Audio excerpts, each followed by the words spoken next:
Believe it or not, like it or not, the 2012 presidential campaign is underway.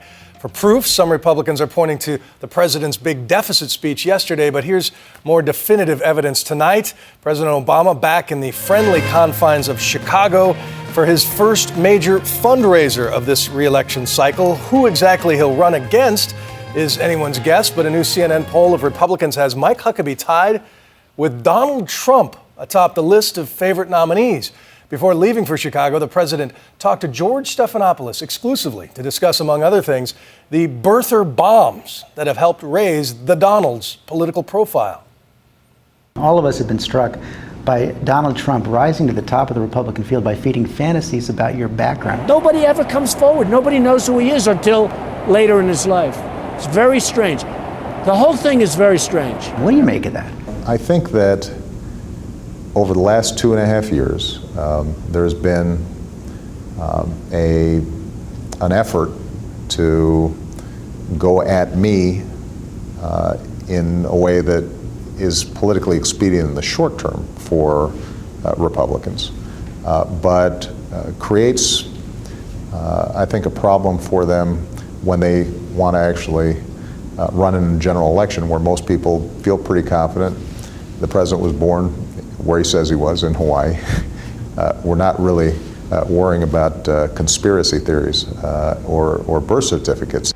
Now, with unemployment even higher than when he took office, he's got to convince the nation that he's the man to continue fighting for jobs and a ballooning deficit.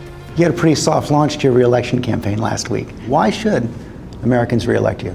I think that we have gone through 2.5 of the most challenging years that we've seen since the Great Depression. And during that time, not only have we been able to yank this economy out of a very, very deep recession, not only have we been able to stabilize the financial system and get the economy to grow again, not only have we now produced over 1.8 million jobs just in the last year. We've been able to make changes like Don't Ask, Don't Tell. We still have to put more people back to work. We've got to bring the deficit down. Internationally, obviously, we still have enormous challenges, particularly given what's happened in the Middle East. I think I'm equipped to help us finish the job. Challenging that notion, a young congressman has become the darling of conservatives, Paul Ryan of Wisconsin.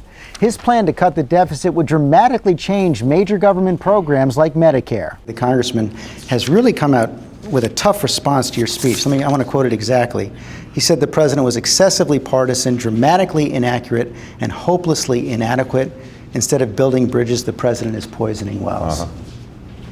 Are you poisoning wells? Oh, absolutely not. Look, if you look at my speech yesterday, it was not so much a critique of what the House Republicans have proposed as it was a description of what they proposed. And I think you said it would lead to a fundamentally different America. And I think that's absolutely true. If you set revenues at around 16% of our gross domestic product, then what flows from it is exactly what Mr. Ryan's proposed. 70% cuts in clean energy, 25% cuts in education. We cut transportation spending by 1/3, and we end Medicare as we know it fundamentally. I mean, that's just but that's a fact. I asked our viewers for questions for you. Thousands came in. Gas prices. You got it. You guessed it. Why not release at least some of the oil in our reserves before gas reaches $5 a gallon? Give us a break. That's what it's there for.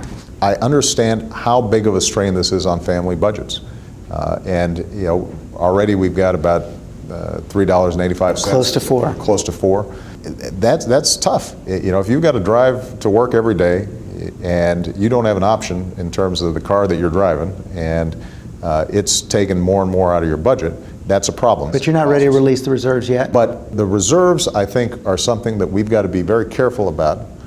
Typically, we're used during disruptions, for example, during Hurricane Katrina when refineries just shut down. And what we don't want to do is catch ourselves in a situation, particularly when things are uncertain in the Middle East, where we're using it now and it turns out we need more later. They want to give people like me a $200,000 tax cut that's paid for by asking 33 seniors each to pay $6,000 more in health costs. That's not right. And it's not going to happen as long as I'm president. You called out your potential opponents a little bit yesterday, saying they embraced the Ryan plan. Well, what is true is a couple of them seem to share that vision. If we believe that it's unacceptable for our seniors not to be able to go into a nursing home when they need care, or children who are poor not to be able to get a good education, if we believe those things, and I think the vast majority of Americans do, then we've got to make sure that we're paying for it. And the battle will next be joined when the country hits its debt limit next month. And if next month is anything like our recent partisan past, that may be easier said than done. For Nightline, I'm George Stephanopoulos in Washington.